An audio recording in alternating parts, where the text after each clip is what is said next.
It's the quarterfinals. There's no Germany, there's no France, there's no Portugal. But like you can see next to me, I still have Carl, an Arsenal fan.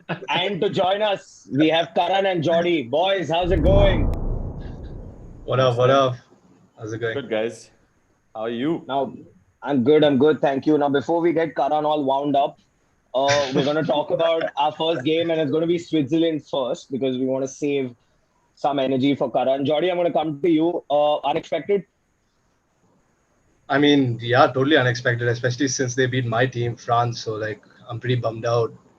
But I can't say that they didn't deserve it. They left it all out on the pitch, and every one of their penalties was perfect. So, I think they deserve to be where they're at. And you said your team, so you're supporting France. You think it had to do with probably overconfidence? I think that had a big deal to do with it.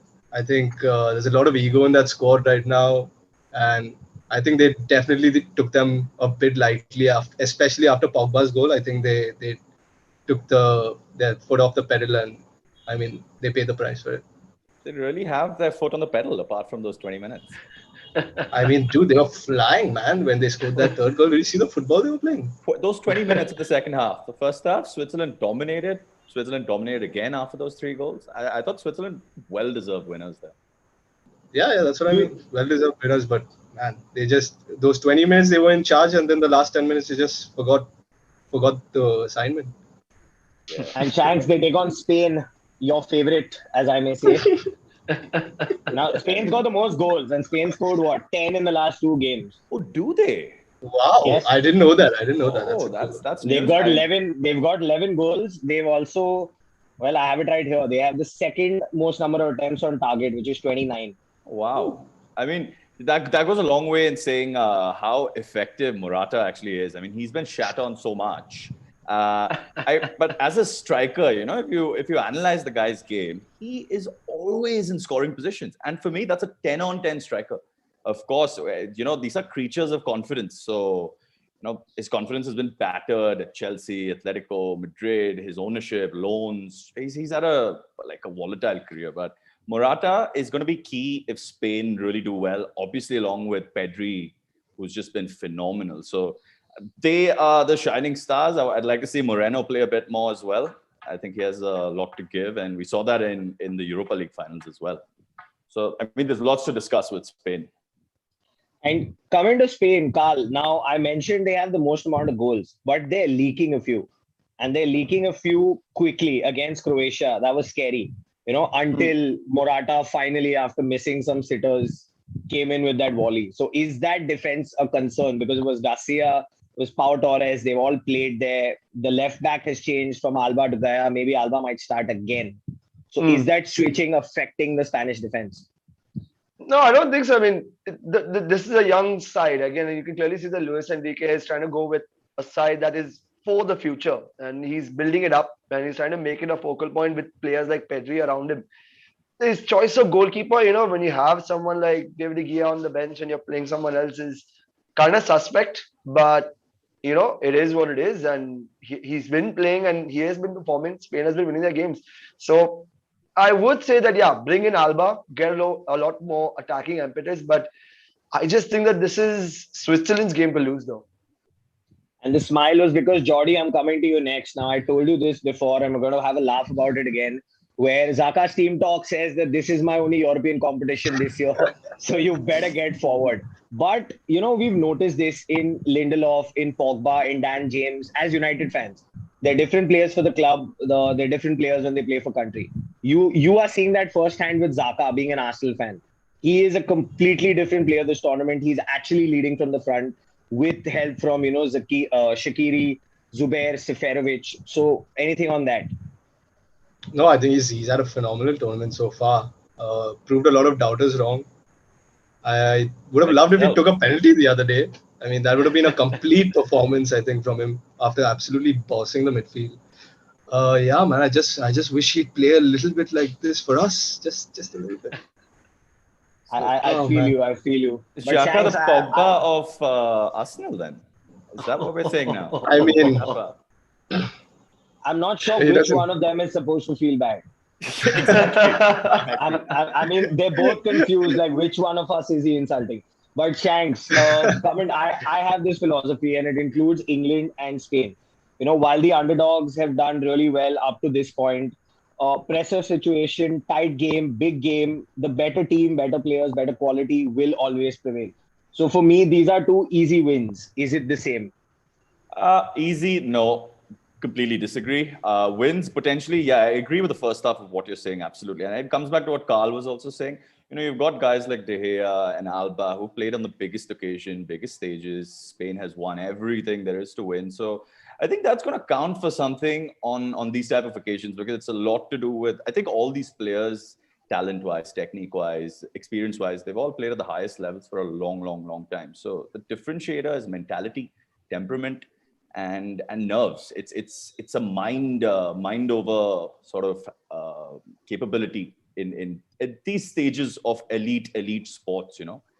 And so I think, yeah, just the Jordi Albas, I'd like to see him there. I'd like to see De Gea there. But honestly, I'm looking forward to this Swiss sort of wave that we're going through. So the Spanish chorizo needs to be throwing some Swiss Gouda in there, and I think we've got a spectacle on our hands.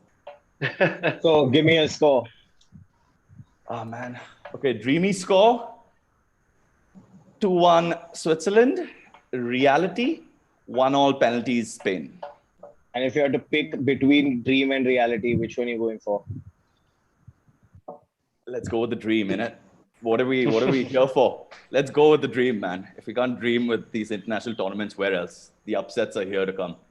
He's doing justice to the Instagram story where he is taking over Spain. Jordi, scoreline. I think Spain are going to take this one, man. I don't see Switzerland overcoming Spain. I think especially after that stat that you just said, like the highest chances created, highest scores of the tournament. I think Spain are definitely going to score a couple of goals at least. I'm going to go 2-1 to Spain. And goals in the tournament, yes. So they've scored 11, but it's also come in bursts recently, you know, where they didn't score in the first game. They got 1 in the second, and then they've got 10 in their next 2. So that's scary. They have Moreno, Ferran Torres, who's come on. They've not even used that baby oiled assassin on the bench. I mean, all he's doing is warming up and giving away handball free kicks in training. But Carl, a score. I'm also going to be on the Swiss side. I'm going to be with Karan and say, because it would be horribly disingenuous to the Swiss that after all that hard work in beating the French, that they lose to a Spain side. But the Spain side is also attacking pretty well. They're peaking at the right time. I'm going for a few songs in my playlist like Boom Shaka Laka and Hot Girl Summer. So I would say 2-1 to the Swiss. Yeah. Yeah. So basically, if Spain wins, both of you are walking around like this in front of Jordi and Bandra. Pretty much. Coming up to the big one. Title contenders, both of them, Italy take on Belgium. Now, Shanks, I want to start with you. Belgium missing players, is that going to affect them? Especially, you know, Hazard is most likely out and KDB is still a 50-50. These are their two biggest ones. Massive blow, number one. But for me, Hazard being out, not the issue. KDB, though, that man is clutch. And without KDB, I think the Italians are going to roll Belgium into some tasty spaghetti. And, you know, I think it's done. If KDB is not around, Belgium are going to really have a tough time. We've seen like shades of Belgium, right? So there are days where they are just unplayable, world's best team by a mile. And then some ordinary performances, like just very, very, very low-rung, mid-table team kind of performances. So you don't know what you're going to get, but KDB changes that equation completely. 10 on 10 every single game. So crucial. Man is just clutch. And Jordi, do you agree? Because Belgium they've had a hot and cold tournament. They ran past Russia. They needed a very special KDB, like Shanks mentioned, to come and change the game against Denmark. And now with the both of them missing, is it time for probably, you know, a Tielemans or a Carrasco or even a Mertens for that matter? They needed a brilliant strike from probably the better Hazard in this tournament to get them past Portugal. So is KDB still the key, or do they have other players to fill in and beat this Italian side who are not easy? No, I don't think we can understate the importance of KDB. I think he's absolutely monumental to what this team has going on attacking wise. I mean, he unlocks so many doors just by like being on the pitch, man. Really, but I do Like a think they little have a Jordy. really little bit.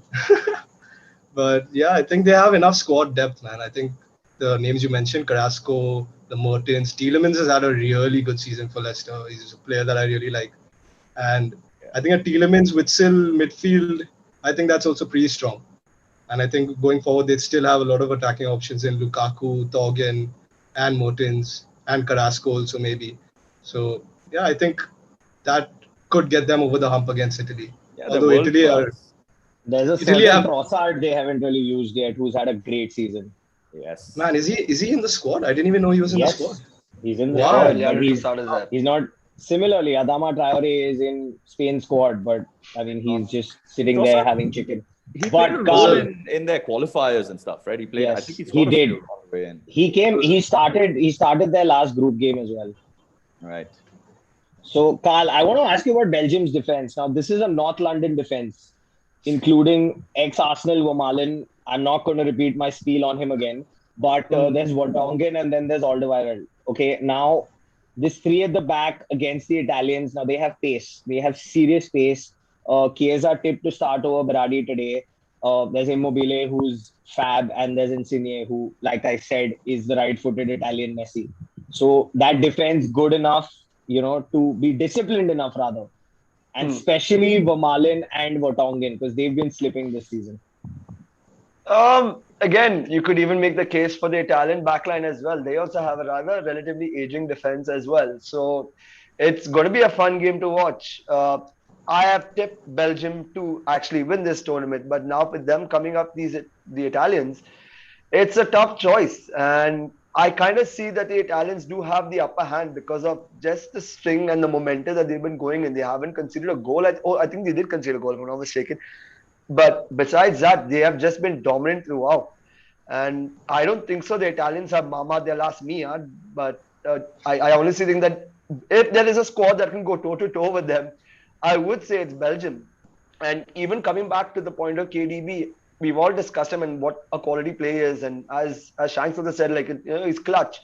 And even if he's 50-50 and he's a doubt, he's still someone who can change a game in the last 15 minutes if he comes on. So it's going to be a really exciting game.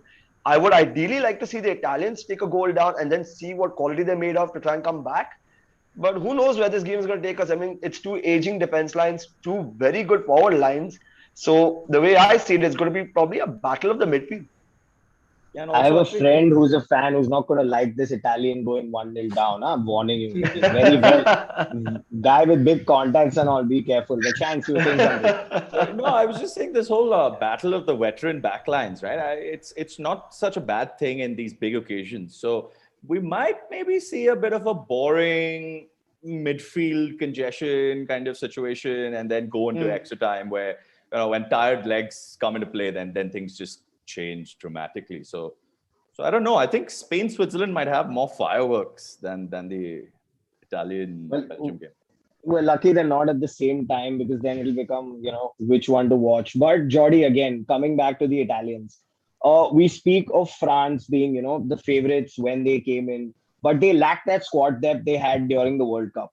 Now, Belgium and Italy are probably the two teams with the strongest bench, if I may say so, compared to the other teams. Portugal had a good bench, yes, but did they have the experience the Italians had? England, you can argue, have a good bench. But is this game going to come down to that?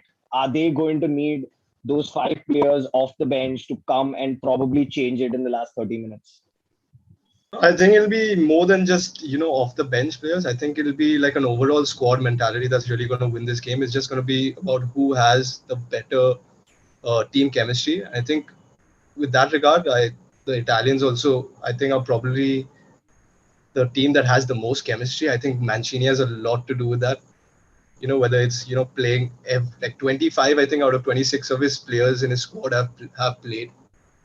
And, you can just see it in their faces. Every time one of them scores a goal, the entire team is running towards that guy. Just watch them sing the national anthem, man. Yeah, I know. I was just about to say that. It's like war. It's war. It's like, it's like everybody next to you is like willing to die for that jersey. So that's something that's at this stage of the competition that that's something that makes a difference for sure.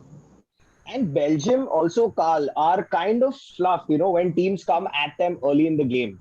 We saw that with Japan in the World Cup, where Japan just took the game to them and Belgium did not have an answer.